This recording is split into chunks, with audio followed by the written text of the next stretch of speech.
saya Iin Salamah, calon guru penggerak angkatan 10 dari Kabupaten Bandung Barat.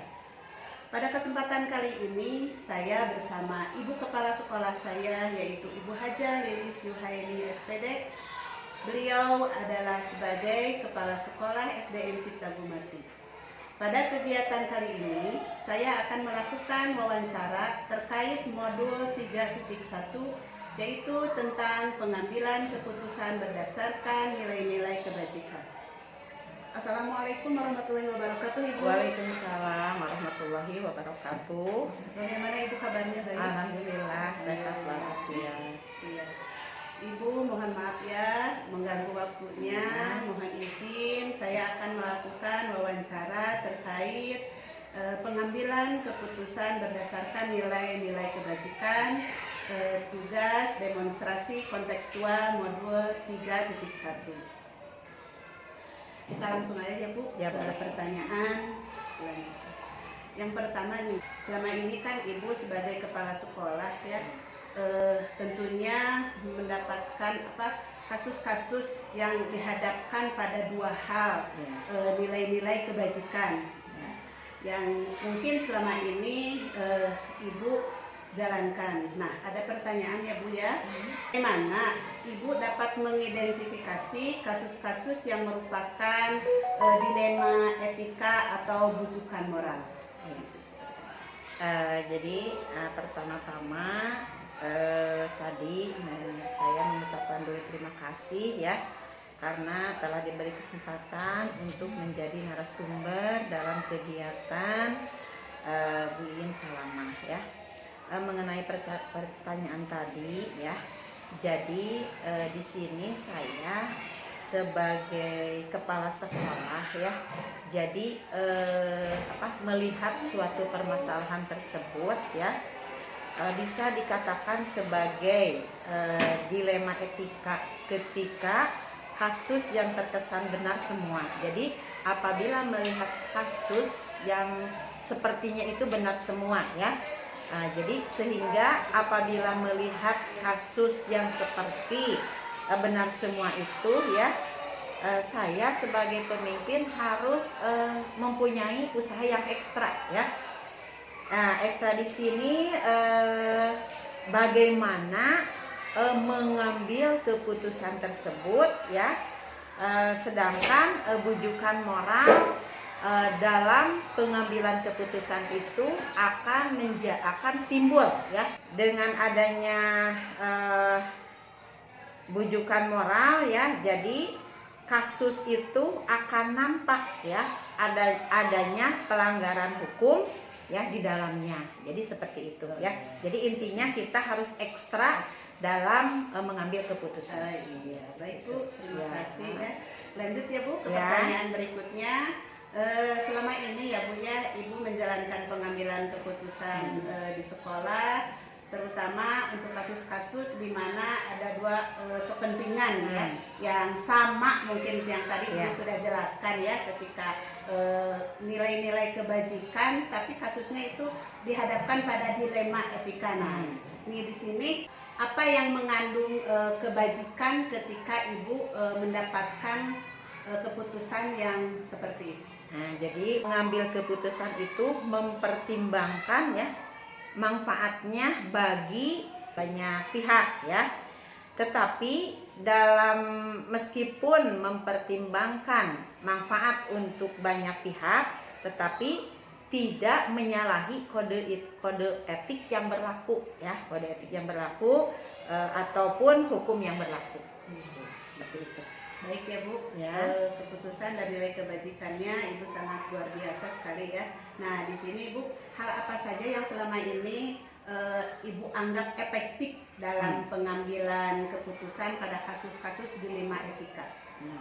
Jadi pertama saya akan menganalisis ya, menganalisis atau menganalisa ya, dan mempertimbangkan kasus yang timbul tersebut ya. Maksudnya di sini menganalisanya itu apakah kasus itu fatal atau tidak. Nah, fatal atau tidak. Kemudian ya, pada kasus itu kita mencari tahu setelah menganalisa, mencari tahu siapa yang terlibat dalam kasus tersebut, ya.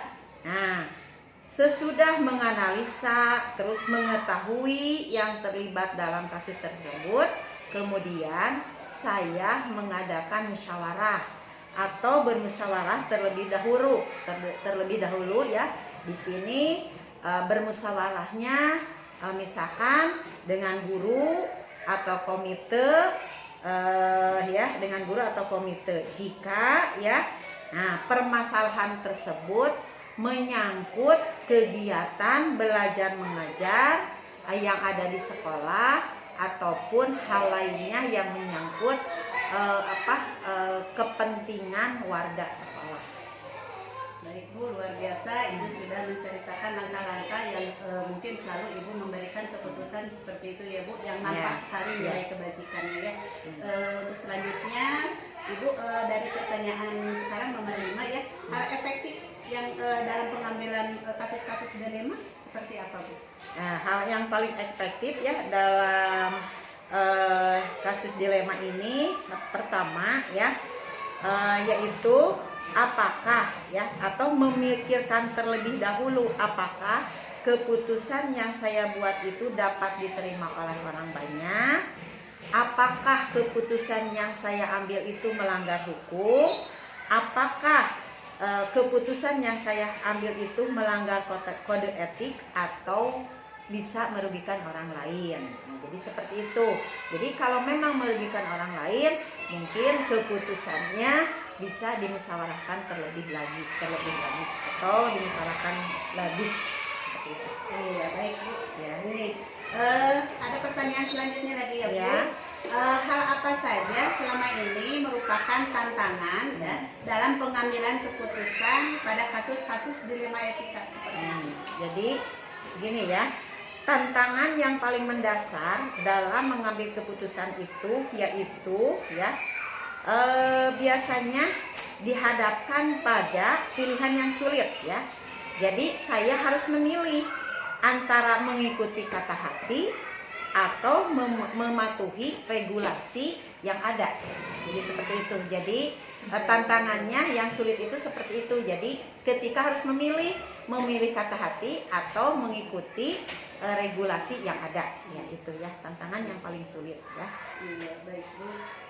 Selanjutnya, apakah Ibu memiliki sebuah jadwal tertentu, misalkan dalam sebuah penyelesaian kasus dilema etika? Misalkan, apakah Ibu langsung menyelesaikannya di tempat atau memiliki sebuah jadwal nanti yang menyelesaikannya, misalkan berbentuk prosedur atau seperti apa Bu yang dijalankan? Jadi saya dalam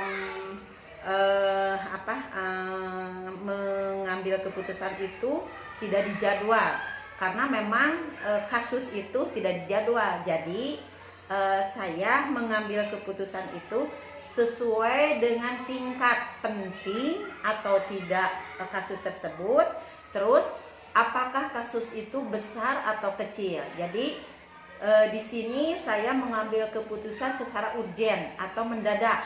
Kalau memang keputusan itu harus saya ambil hari itu juga, saya ya langsung mengambil keputusan ya. Jadi tidak dijadwalkan karena memang biasanya masalah itu tidak dijadwalkan pula ya, seperti itu. Oke Bu ya, disesuaikan ya dengan kasus ya Bu ya. Itu pertanyaan, lalu lanjut ke pertanyaan 8 ya Bu ya. Karena itu 6 dan 7 pertanyaannya ya. Sekarang melanjut kepada pertanyaan ke-8, adakah seorang atau faktor-faktor apa yang selama ini untuk mempermudah Ibu dalam mengambil keputusan dalam kasus-kasus dilema etika? Jadi dalam faktor-faktor dalam mengambil keputusan itu ya,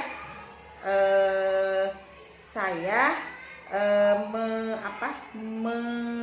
mengambil keputusan itu ya diharapkan tidak ada yang dirugikan ya, tidak ada yang dirugikan dari keputusan yang saya ambil.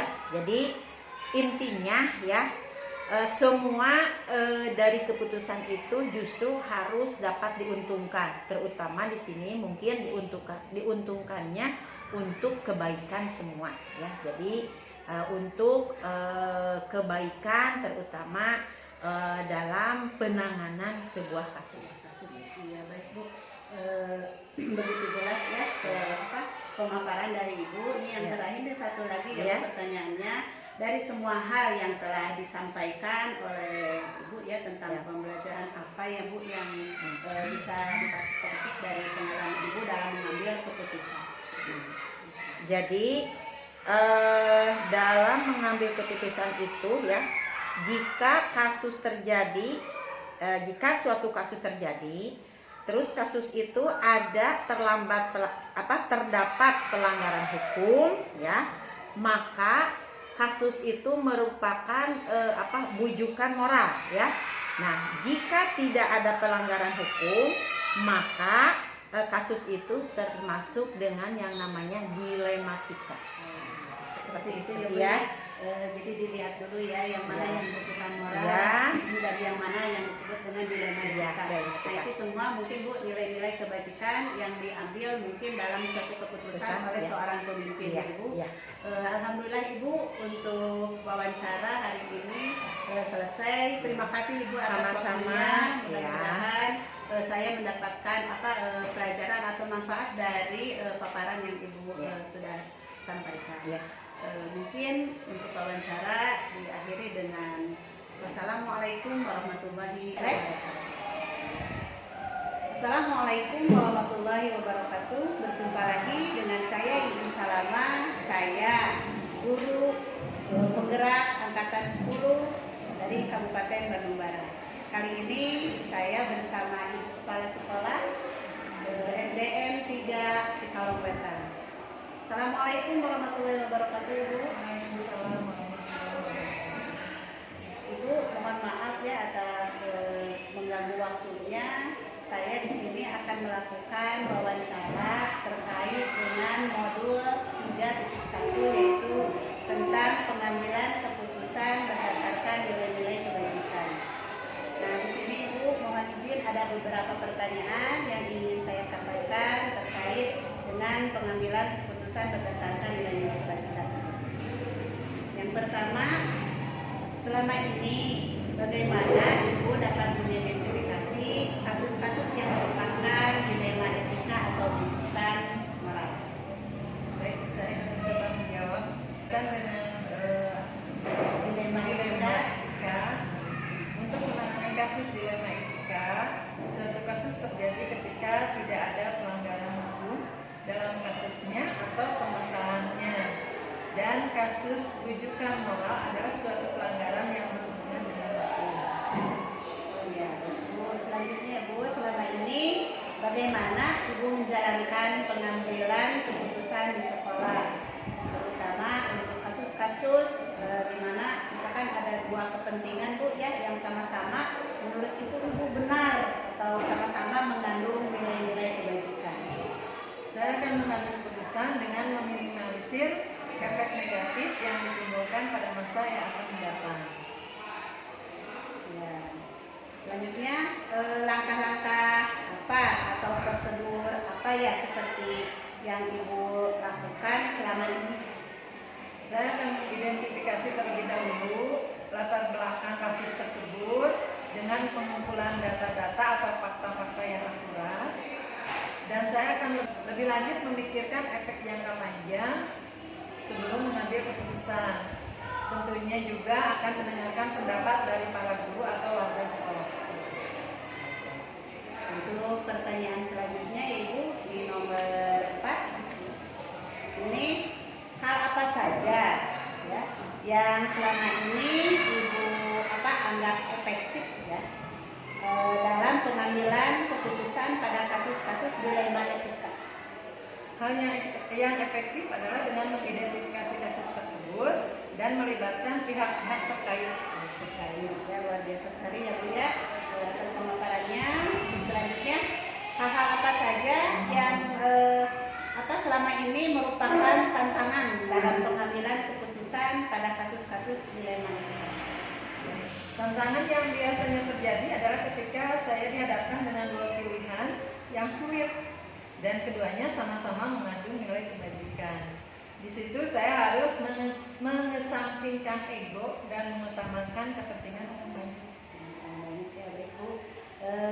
Apakah selama ini Ibu memiliki jadwal atau tertentu misalkan untuk menyelesaikan sebuah kasus dilema etika? Saya tidak memiliki jadwal khusus.